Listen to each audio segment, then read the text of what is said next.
জয় গুরু, বন্দে পুরুষোত্তমম। আজ পরম পূজ্যপাদ শ্রী শ্রী দাদার জন্মদিন, তাই তারই কিছু অমৃত কথা পাঠ করছি।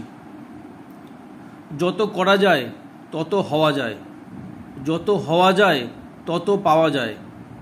পাবো কাকে? ঠাকুরকে।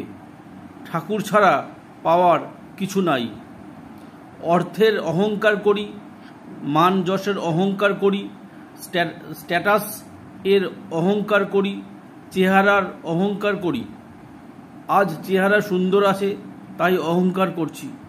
কালকে যদি আমার স্মল পক্স গুটি বসন্ত হয় তখন চেহারা বিকৃত হয়ে যাবে। সবই তো আজ আছে কাল নাই। পার্মানেন্ট হচ্ছেন ঠাকুর, তাই ঠাকুরকে ভালোবাসো, তার হও, ঠাকুরের হয়ে ওঠো। আমি যা বুঝি বললাম, এইভাবে যদি চলেন নিশ্চয়ই আনন্দ পাবেন। সবাই এইভাবে চলে আনন্দ লাভ করুন। সবার আনন্দে পৃথিবী আনন্দময় হয়ে উঠবে। হিংসা, মারামারি, কাটাকাটি সব থেমে যাবে।